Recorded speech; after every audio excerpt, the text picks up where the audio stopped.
Donc, on peut commencer par introduire du texte dans les cellules de notre fichier. Donc, tout simplement, on sélectionne la cellule voulue et puis on commence à taper le texte à l'intérieur de la cellule. Soit on clique Enter pour passer à la cellule qui est juste en bas, soit on peut aussi utiliser les flèches du clavier pour passer soit à droite, soit à gauche, soit en bas, soit en haut de la cellule en fonction. Donc là, je vais cliquer sur Enter. Donc voilà. Je vais aussi ajouter un autre texte, par exemple, et je clique Enter. Si jamais j'aurais besoin de modifier le texte déjà inséré dans notre cellule, je sélectionne la cellule correspondante et puis je fais un double clic et vous voyez bien que le curseur est apparu maintenant et on peut venir changer le texte. Je clique Enter. Donc voilà, le texte a été modifié. Maintenant, si j'ai besoin de copier mon texte, je peux tout simplement sélectionner les cellules en question, cliquer sur CTRL-C, aller choisir l'emplacement où je veux copier ces cellules et je clique sur CTRL-V. Et je peux répéter plusieurs fois cette opération. Donc voilà.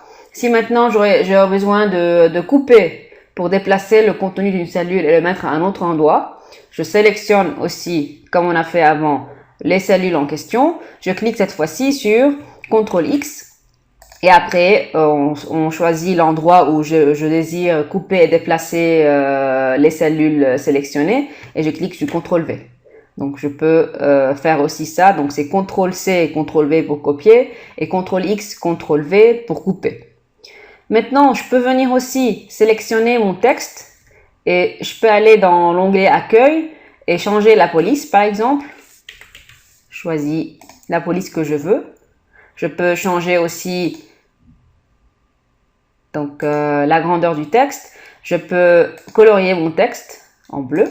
Je peux colorier, remplir la cellule par une autre couleur. Je peux aussi rendre le texte en gras, en italique ou bien souligné. Je peux appliquer ça pour une autre cellule. Donc voilà. Et d'ailleurs, les raccourcis pour ces trois boutons sont tout simplement CTRL-G pour rendre le texte en gras, CTRL-I pour le rendre en italique et CTRL-U pour avoir le texte souligné. Donc, on peut aussi venir appliquer une bordure à notre cellule. Par exemple, si je sélectionne la cellule H8, je peux aller cliquer sur le bouton qui est là et je choisis le type de bordure que je souhaite avoir. Donc, vous voyez, il y a plusieurs types de bordures. Bordure droite, bordure gauche, toutes les bordures, double bordure en bas. Donc, c'est à vous de faire le choix que vous voulez. Par exemple, là, je vais choisir bordure extérieure. Je clique là-dessus et vous voyez bien que maintenant, la cellule H8 est entourée d'une bordure qui est noire. On peut aussi sélectionner notre cellule et agrandir le texte en utilisant ces deux boutons qui sont là. Ou bien agrandir ou bien rendre le texte plus petit. Ou bien aussi directement en cliquant sur la petite flèche qui est là et choisir la taille convenable. On peut aussi évidemment annuler les modifications ou bien la mise en forme qu'on vient de faire tout simplement en recliquant sur la cellule voulue et je peux venir ici annuler, donc ne pas mettre un remplissage, je peux venir mettre la couleur normale, noire, j'enlève le gras, l'italique et l'option de souligner le texte. Si maintenant on a besoin d'insérer des lignes ou bien des colonnes, ce qu'on peut faire, on sélectionne l'endroit où on veut ajouter une nouvelle ligne. Évidemment, une fois on insère une nouvelle ligne, elle sera insérée au-dessus de la sélection qu'on a faite. Ça veut dire que là, la nouvelle ligne, elle va être insérée entre la ligne 8 et la ligne 9.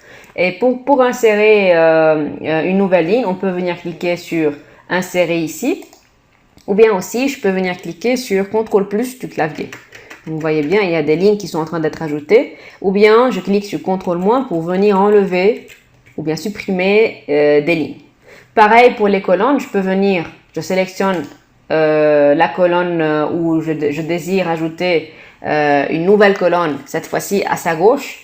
Et je clique sur Insérer. Vous allez voir qu'une nouvelle colonne va être insérée à la gauche de la colonne sélectionnée avant. Ou bien aussi, on clique toujours sur CTRL+, ou bien CTRL- pour supprimer les colonnes. Si maintenant on désire introduire la date dans une cellule, ou bien aussi le temps, donc déjà à commencer par la date, On sélectionne la cellule voulue évidemment et puis si on clique sur CTRL, point virgule, il y aura la date qui va apparaître automatiquement. Évidemment, c'est une date statique, c'est pas qu'elle va changer lorsque vous allez ouvrir le fichier pendant un autre jour. Pour le temps, on peut cliquer sur CTRL SHIFT, point virgule, et aussi il y a le temps qui a figuré dans la cellule en question. Maintenant, si on introduit un texte dans une cellule qui est trop long, donc par exemple, je vais introduire une phrase. Donc, vous voyez bien que la phrase, elle dépasse les bords de la colonne L. Donc, si on veut faire en sorte d'inclure l'intégralité du texte à l'intérieur des bordures de la colonne en question, on peut venir mettre le curseur entre les colonnes L et M, par exemple dans ce cas-là, et faire un double-clic. Et automatiquement, Excel va ajuster la largeur de la colonne. On peut aussi, donc là je vais faire un CTRL Z pour vous montrer une autre option. Donc le CTRL Z, c'est le raccourci pour annuler la dernière action. Donc si je clique sur CTRL Z, voilà, il me remet dans l'état que j'étais avant d'ajuster la largeur de la colonne. Ce que je peux faire aussi, c'est sélectionner la cellule en question et cliquer sur F2. Et vous voyez bien que le curseur est apparu dans le texte. Je peux venir mettre le curseur ici et je clique sur Alt, Enter. Vous voyez comment le texte s'est déplacé vers la ligne d'après.